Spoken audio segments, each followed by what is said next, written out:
I used to think my life was ordinary, in the best possible way. A loving husband, a beautiful daughter, a quiet suburban neighborhood where everyone waved when you drove by. The kind of place that smelled like cut grass and fresh coffee. Safe, predictable. Until the night my little girl said something that made my world crumble. But I'll get to that. First, let me tell you how it all began. My husband, Ethan, worked long hours at a marketing firm in downtown Chicago. I was a freelance designer, mostly working from home.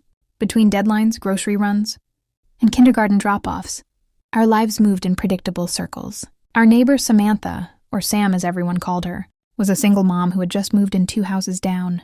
She was warm, friendly, the kind of woman who brought muffins when you moved in, except she was the one who had just arrived. And she brought them anyway.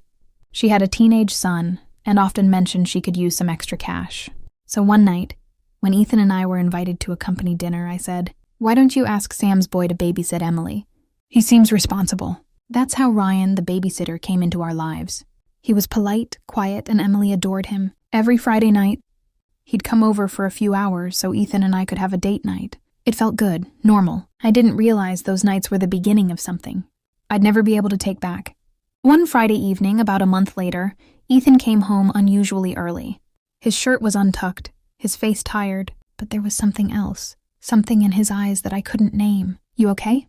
I asked, setting the dinner table. "Yeah, just long day," he replied, forcing a smile. "Hey, let's skip the restaurant tonight." "Movie at home?" It sounded sweet. I agreed. We ordered takeout and put on an old movie. Halfway through, Ethan's phone buzzed. He picked it up, smiled faintly, and said, "That's just Sam. She's asking about a ladder or something. I'll text her back." At the time, it felt casual, but looking back, that was the first time I noticed how often Sam texted him. A few weeks passed. Ryan stopped showing up for babysitting. He said he was busy with school. Instead, Sam offered to keep an eye on Emily when we needed. I didn't think much of it. She was a mom too.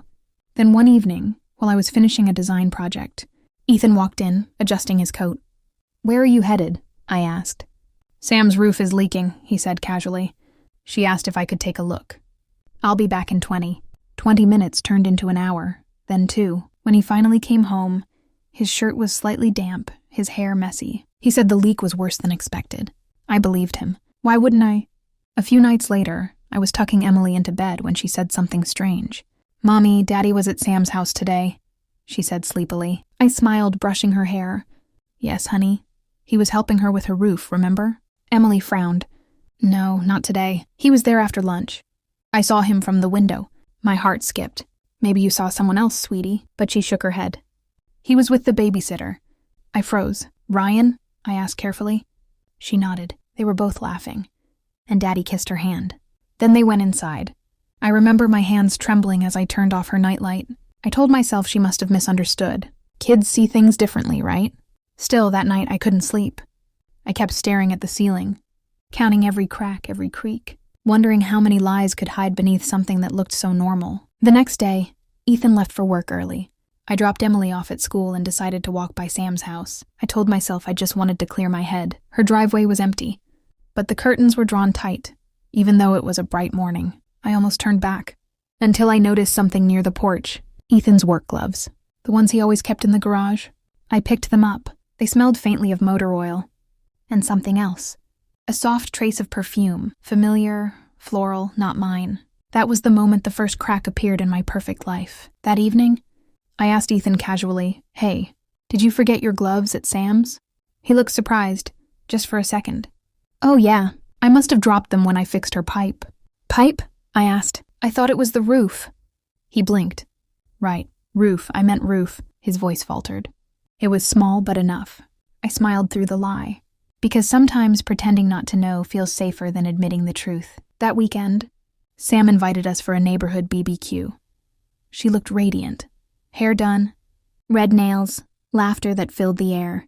She hugged me tightly, and for a split second, I felt a sharp sting of something between us. Something unspoken. Then I saw Ethan watching her. It was just a look, but it was enough. That night, after everyone left, Emily climbed into my lap while I cleaned up the kitchen. "Mommy?" she said softly. "Are you mad at Daddy?" I froze. "Why do you ask that?" "Because he said not to tell you about the babysitter anymore." My heart dropped. "What do you mean, sweetheart?" she whispered. "He said it's our little secret." "But Mommy, I saw them again. Daddy was kissing her at Sam's house. And just like that, every quiet suspicion turned into something undeniable. I didn't cry. I didn't scream. I just sat there holding my daughter, realizing that sometimes the truth doesn't come crashing down all at once. It arrives softly, through the voice of a child. I didn't sleep that night. Every word my daughter said kept echoing in my mind.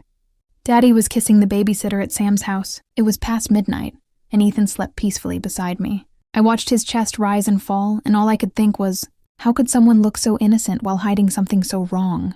The next morning,